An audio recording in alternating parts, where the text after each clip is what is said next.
Quarta lista, exercício 17.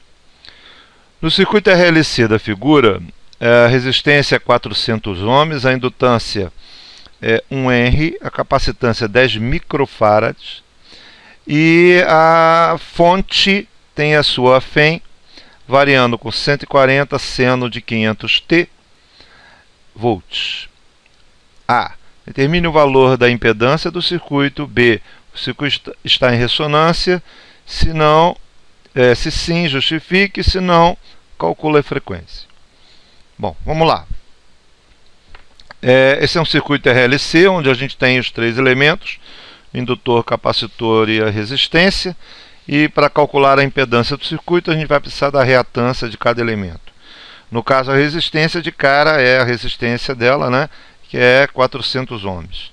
No caso da indutância, o nosso XL é igual a ômega L, onde o nosso ômega já é dado pela expressão da FEM, como a FEM varia no tempo, que é seno de 500T. Então, o nosso ômega é igual a 500. Então, ômega é igual a 500 radianos por segundo, vezes a indutância, que é 1 Henry. Então, a nossa reatância indutiva é 500 ohms. Lembrando que a unidade da reatância é o mesmo da unidade da resistência. Bom, a reatância capacitiva agora. A reatância capacitiva é 1 sobre ômega C. Isso é 1 sobre 500 radianos por segundo, vezes 10 vezes 10 a menos 6, já que é 10 microfarads, certo? E fazendo essa conta, isso dá 10 a 6 dividido por 5.000, ou 1.000 dividido por 5, ou 200 ohms. Essa é a reatância capacitiva. Então, como a gente já conhece, o cálculo da impedância do nosso circuito é simplesmente a raiz de R ao quadrado mais XL menos XC ao quadrado. É só fazer essa conta. Isso dá raiz de 400 ao quadrado mais 500 menos 200 ao quadrado. Então, a nossa impedância fica a raiz de 16 mais 5 menos 2, 3 ao quadrado dá 9. É claro que isso aqui é tudo vezes 100 ao quadrado, que eu tirando para fora da raiz, dá vezes 100. Esse raiz aqui dá raiz de 25, que é 5. Se a nossa impedância é de 500 ohms. Lembrando que por que simplesmente a gente não soma, já que os três estão em série? Isso não acontece porque, apesar de eles estarem em série, a fase da resistência é diferente da fase dos dois elementos. No caso, a fase da DDP da resistência com relação à corrente, eles estão em fase. A indutância e a capacitância estão defasados em π sobre 2. A capacitância em mais π sobre 2, a indutância em menos π sobre 2. Por isso fica um menos o outro, como está aqui na reatância. E a soma do quadrado indica que eles estão defasados em π sobre 2 dos dois. Por isso que a impedância é calculada desta forma. Então, isso fecha o item A. E o item B? O item B, ele quer saber se o circuito está em ressonância, se não, justifique, se não, calcule, se sim, justifique, se não, calcule a frequência. Não estão em ressonância, porque para estar em ressonância, o ômega, a frequência da fonte, teria que ser raiz de 1 sobre LC, ou melhor dizendo, o XL teria que ser igual a XC, né? Mas não é, porque o XL é maior que XC. Então, como são diferentes, então não está em ressonância. E a frequência de ressonância, como é raiz de 1 sobre LC, é raiz de 1 sobre 1 vezes 10 vezes 10 a menos 6, e essa conta nos dá uma frequência angular de 316 radianos por segundo. Essa seria a frequência de ressonância que faria com que XL fosse igual a XC, certo? E o nosso circuito seria puramente resistivo. Bom, vamos continuar a análise do circuito. Vamos aproveitar esse circuito para poder fechar a análise dele toda. Bom, ele não está em ressonância, o XL é maior do que XC e, consequentemente, ele é um circuito indutivo. Indutivo, já que XL é maior que XC. Bom, a gente pode expressar todos os elementos do circuito, as suas variações no tempo. Por exemplo, a nossa FEM varia no tempo, a gente já conhece. Ela é 140 seno de ômega t. A nossa corrente vai variar no tempo defasado da FEM, já que não está em ressonância, como a FEM máxima vezes seno de ômega t, onde o ômega é igual a 500. Vamos colocar direto aqui o 500, que é o hábito de colocar o ômega t. Vamos colocar já direto 500t, certo? Que é o nosso ômega. E a corrente máxima? Agora a nossa corrente máxima, eu vou escrever aqui embaixo, para poder não atrapalhar ali a escrita. A nossa corrente máxima é a FEM máxima pela impedância do circuito. Isso é 140 dividido por 500, isso é 0,28 amperes. É a nossa amplitude da corrente, ou pico da corrente. Isso é 0,28, é a amplitude da corrente, vezes seno de ômega t, 500t, menos φ, que é a fase. Agora, quem é a nossa fase? Também vou escrever aqui embaixo.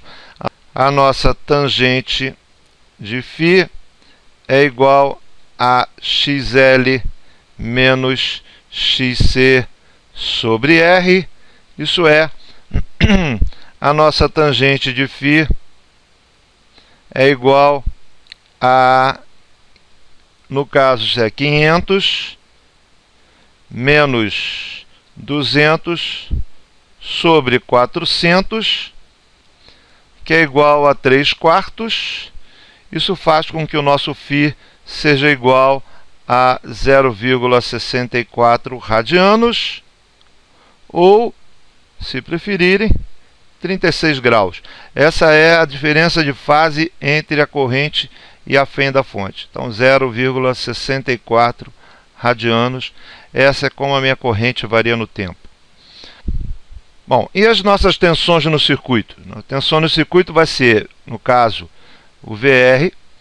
Primeiro a gente calcula o VR máximo, que é RI máximo, que é 400 vezes 0,28, isso é 112 volts.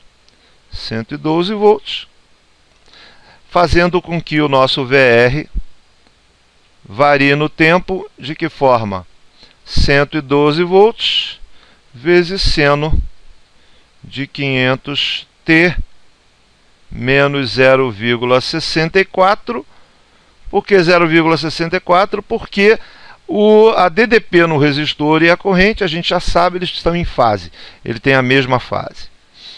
E o nosso VC? O VC máximo vai ser XC vezes a corrente. Isso é, nosso XC é 200, vezes a corrente, que é 0,28. Isso faz com que o nosso VC máximo seja 56 volts. Então, o VC vai variar no tempo de que jeito? 56 volts, seno de 500t, menos 0,64, menos π sobre 2. Por quê? Porque o nosso VC está atrasado em π/2 com relação à corrente. Ele adianta a corrente em π/2, consequentemente ele está atrasado com relação à corrente. Se a corrente, a fase dela é 500T menos 0,64, então a fase do nosso VC ele é 500T menos 0,64 menos π/2. E o nosso VL? O VL máximo é XL vezes I máximo. Isso é 500 vezes 0,28, faz com que nosso VL varie no tempo de que forma? Essa conta aqui nos dá 140 volts vezes seno de 500T menos 0,64 mais π/2. Por quê? Porque a nossa VL, o indutor, ele atrasa a corrente em π/2. Então, o nosso VL está adiantado em π/2 com relação à corrente. Certo? Então, essa é a fase do nosso VL. Então, o VR variando no tempo, o VL variando no tempo, o VC variando no tempo, o VL variando no tempo, são essas expressões de cada um. Outro detalhe, como o nosso φ é positivo, já que VL é maior que VC, isso mostra também que o nosso circuito é indutivo, como a gente já comentou aqui na expressão anterior. O que significa, então, como é que fica a FEM e a corrente, um atrasado com relação ao outro? O que significa isso dentro do circuito? Bom, eu vou aqui graficar os dois, para poder mostrar como é que funciona o circuito quando as fases não são as mesmas. Esse então é o gráfico da corrente e da FEM do circuito com relação ao tempo. É claro que a gente está graficando fazendo só uma análise de fase. Só uma análise de fase, então eu não tem na verdade comparação com tamanhos. No caso aqui, a nossa FEM é 140 volts e nossa corrente é 0,28 amperes. São duas grandezas diferentes, não tem como comparar o tamanho das duas. O que é importante aqui é a análise da fase. O que significa isso? Significa, por exemplo, nesta região aqui, a gente tem uma FEM positiva, certo? E uma corrente negativa. O que não vai acontecer até mais ou menos esta região. Os dois ficam positivos. Daqui para trás, a nossa tensão passa a diferença potencial. A FEM é negativa e nossa corrente é positiva, é invertido. Bem, o que acontece nessas duas regiões quando as polarizações são diferentes? Acontece que nessa condição, nós vamos ter uma fonte com a polarização, por exemplo, como lá no desenho, a polarização positiva e negativa de um lado e a corrente indo no sentido contrário à polarização. Quer dizer, a polarização positiva é a corrente negativa, ou a polarização negativa é a corrente positiva. Isso significa o quê? Que a corrente está indo no sentido contrário à polarização da fonte. Isso quer dizer que a fonte está absorvendo energia do circuito. Então, nessas regiões, ele absorve a energia do circuito e quando a polarização é a mesma, a fonte está entregando energia ao circuito. Se ele tem parte no tempo em que ele absorve energia, quer dizer que o circuito está com energia menor. Então, quando ele está fora da ressonância, a energia é menor. Quando ele está na ressonância, o tempo inteiro, ou os dois são positivos ou os dois são negativos, porque vão estar em fase. Se estão em fase, os dois são positivos ou os dois são negativos. Então a fonte fica entregando energia ao circuito o tempo inteiro quando eles estão na ressonância. Quando eles estão fora da ressonância, parte do tempo a fonte absorve parte da energia que ela entregou. Então por isso que a amplitude da corrente diminui quando você tem um circuito fora da ressonância. Bom, é isso.